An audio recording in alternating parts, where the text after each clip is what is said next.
जय हिंद प्यारे बच्चों। तो आज के सेक्शन में आपका स्वागत है। तो आज मैं आप लोगों को लेके आया हूँ कि भारतवर्ष में बिजली का आविष्कार किसने किया।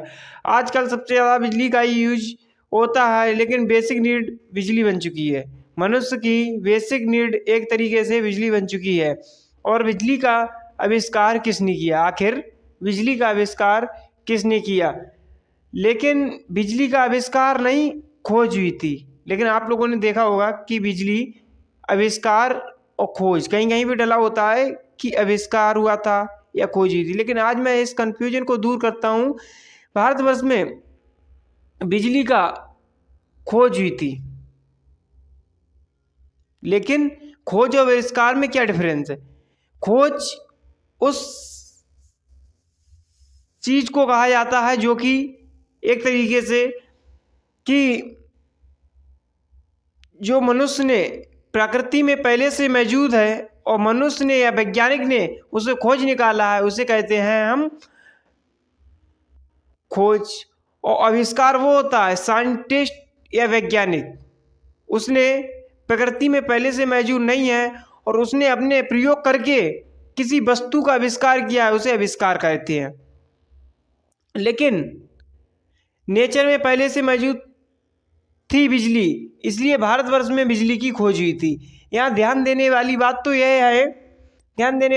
यह है कि इलेक्ट्रिसिटी की भले ही खोज हुई थी, लेकिन आज हम जिस अल्टरनेटिव करंट यानी कि एसी करंट का इस्तेमाल करते हैं अपने ऑफिस में, कहीं भी, या फैन, टीवी, जो भी वस्तु चलाते हैं और इस करंट का यूज करते हैं अल्टरनेटिव करंट।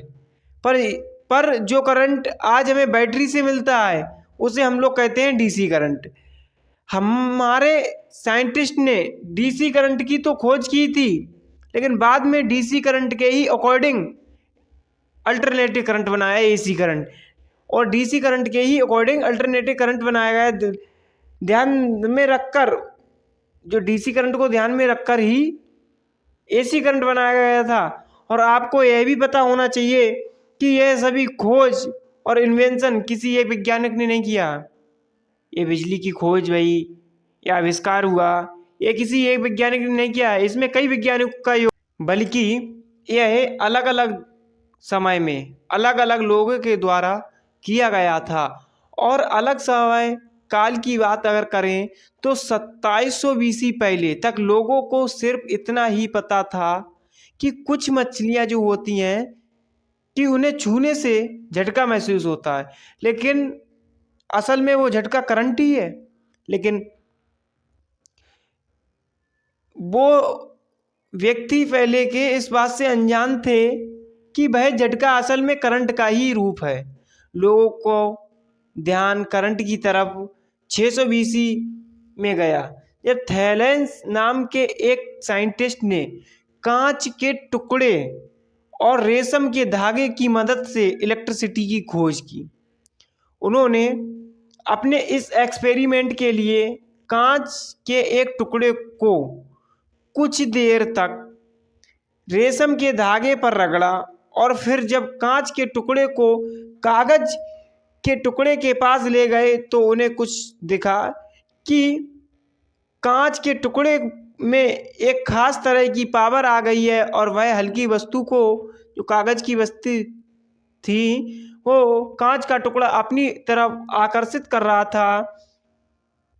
उस कांच के टुकड़े में जो पावर आई थी, वो थेल्स ने उसे ही इलेक्ट्रिसिटी कहा।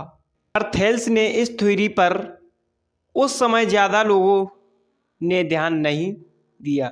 इसके बाद साल 1772 में बेंजामिन फ्रैंकलिन नाम के एक महान साइंटिस्ट ने अपने एक एक्सपेरिमेंट से साबित किया कि आसमान में चमकने वाली बिजली करंट का ही रूप है। उन्होंने अपने एक्सपेरिमेंट के लिए एक पतंग ली और पतंग की डोर में चाबी को लटकाकर पतंग को आसमान में उड़ाने लगे।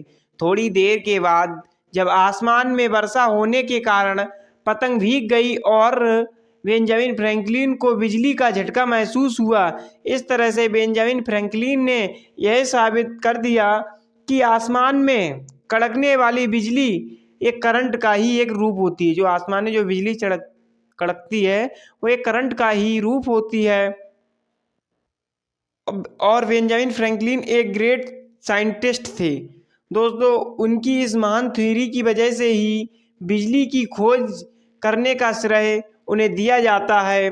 बेंजामिन फ्रैंकलिन के बाद साल 1800 में इटली के एक महान वैज्ञानिक थे, जो इटली के एक महान वैज्ञानिक ऑलेस्ट्रेडा ने केमिकल रिएक्शन से बिजली बनाई थी, जिससे उन्होंने एक इलेक्ट्रिकल सेल का नाम दिया। जो वैज्ञानिक थे उन्होंने बिजली का नाम दिया था इलेक्ट्रिकल सेल।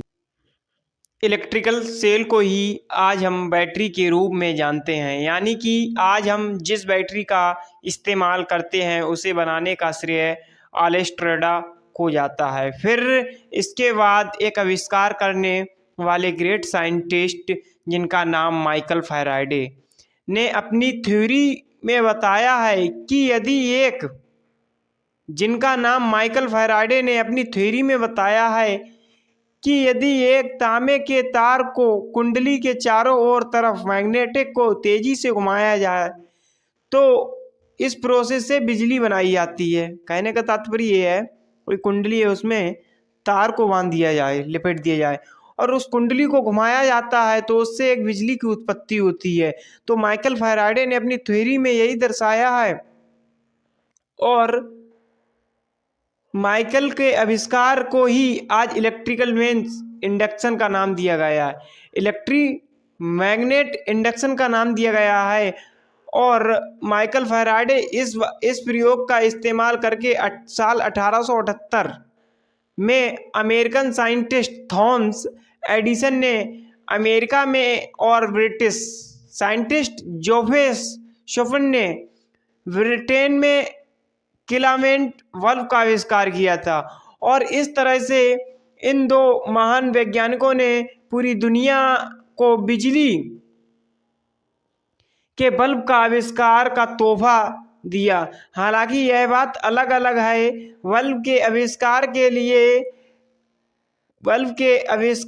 लिए का तोहफा दिया गया। हालांकि यह बात अलग है, बल्ब के आविष्कार के लिए हम सिर्फ थॉमस एल्वा एडिसन को ही याद करते हैं, जबकि जोसेफ शॉफन ने भी बल्ब का आविष्कार किया था। खैर, जैसा कि मैंने आपको पहले ही बताया कि 1878 तक सिर्फ डायरेक्ट करंट यानी कि बैटरी वाली करंट का ही उपयोग किया जा रहा था, पर यहाँ डीसी करंट के साथ साथ दो मेजर प्रॉब्लम थी।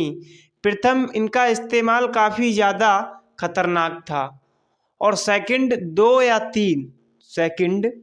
2 या 3 किलोमीटर तक की रेंज तक ही इन्हें ले जाया जा सकता था, जिस वजह से 2 से 3 किलोमीटर से ज़्यादा दूरी पर बिजली ले जाने के लिए प्रोडक्शन हाउस बनवाने की ज़रूरत होती थी, जो कि वह काफ़ी खर्चीला था।